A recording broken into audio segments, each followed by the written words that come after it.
안녕하세요, 에릭김입니다. 저는 개인적으로 가장 개혁이 더디다고 생각되는 분야가 교육이라고 생각합니다. 대학생들을 가르치다 보면 고등학교 때 영어가 1등급이었던 학생들도 토익이나 토플 혹은 탭스와 같은 시험을 준비할 때 기초 문법부터 다시 시작하는 학생들의 비율이 절대적으로 많습니다. 초등학생 때부터 영어를 배우기 시작하는 시대입니다. 중학교 3년과 고등학교 3년을 계속 학교와 학원에서 영어를 배우는데도 불구하고 대학에 오면 또 문법부터 시작하는 게 정상일까요? 절대 아닙니다. 원래 문법은 중학교를 다니는 3년이라는 기간만으로도 충분히 마스터할 수 있는 겁니다. 제대로 된 문법 교육을 받는다면 3년 만에 충분히 문법을 끝낼 수 있고, 수능 시험을 치든 토익이나 토플 같은 시험을 치든 문법 공부는 다시 하지 않아도 됩니다. 왜냐하면 각 시험의 종류와 유형과 주로 나오는 어휘 같은 건 다르지만 문법은 모든 영어 시험에 공통적으로 적용되기 때문입니다. 그런데 왜 우리 학생들은 매번 문법을 다시 공부하게 될까요? 바로 맹목적인 암기 위주의 방식으로 교육을 받기 때문입니다. 제가 예를 하나 들어볼게요. 예를 들어서 시중에 나오는 영어 교재들을 보면 있죠. to 부정사 파트를 봤을 때 to 부정사의 수식을 받는 명사를 외워야 한다고 되어 있습니다. 심지어는 대학생들이 보는 토익 교재를 봐도 다 그렇게 되어 있어요. 이거는 to 부정사가 명사를 꾸미는 형용사처럼 쓰인다는 것을 보여주기 위한 건데, 생각해보세요. 형용사는 명사를 꾸며주는 품사입니다. 형용사의 수식을 받지 못하는 명사는 없습니다. 그러면 to 부정사의 수식을 받지 못하는 명사가 있을까요? to 부정사의 수식을 받는 명사를 이런 교재에 나와 있는 것처럼 외우고 있어야 할까요?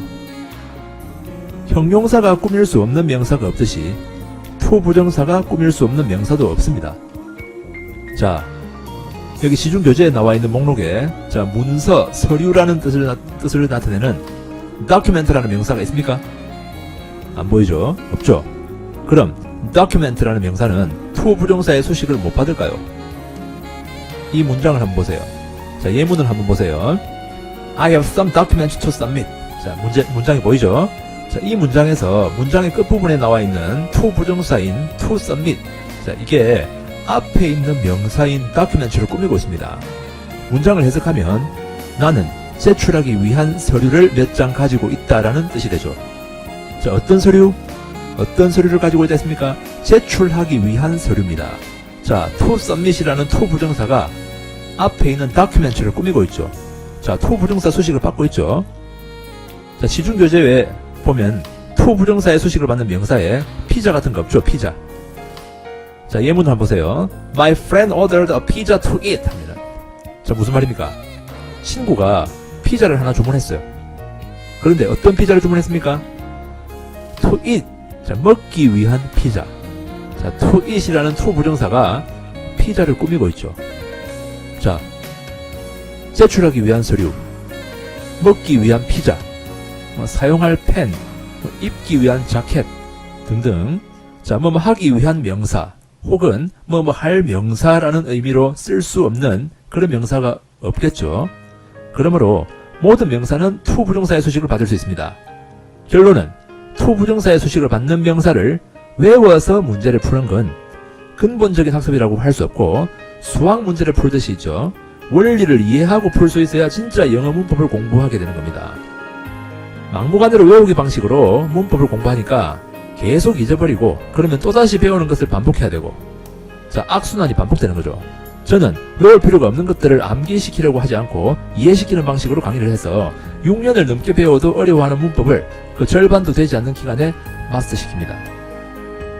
1 더하기 1은 2라는 것을 만약에 외워야 된다고 교육을 받았다면 3 더하기 4는 7이라는 것도 따로 외워야 되겠죠. 1 더하기 1이 왜 2가 되는지 그 원리를 이해를 하기 때문에 숫자를 다른 걸로 아무리 바꿔도 우리는 정답을 알 수 있는 겁니다. 이것처럼 영어 문법도 다 원리가 있고 규칙이 있어요. 그런 원리와 규칙을 통해서 이해를 하게 될 때 비로소 문법을 제대로 마스터하게 되고, 그러고 나면 고등학교에 가서 수능 영어를 준비하거나 또는 대학 가서 토익이나 토플과 같은 시험을 준비할 때는 각 시험을 위한 단어만 외우면 되겠죠. 그러면은 문법부터 다시 공부를 시작하는 학생들에 비해서 훨씬 더 빠르게 높은 성적을 받을 수 있을 겁니다. 저는 기존의 낡은 방식보다 훨씬 효율적인 방식으로 많은 학생들의 영어 실력을 단기간에 혁신적으로 개선시키는 재미로 영어를 가르쳐봤습니다. 영어 학습이나 교육에 있어서 상담이 필요하시면 언제든지 연락해주세요. 가능한 최선의 길을 안내하도록 하겠습니다. 자, 새해 복 많이 받으십시오. 감사합니다.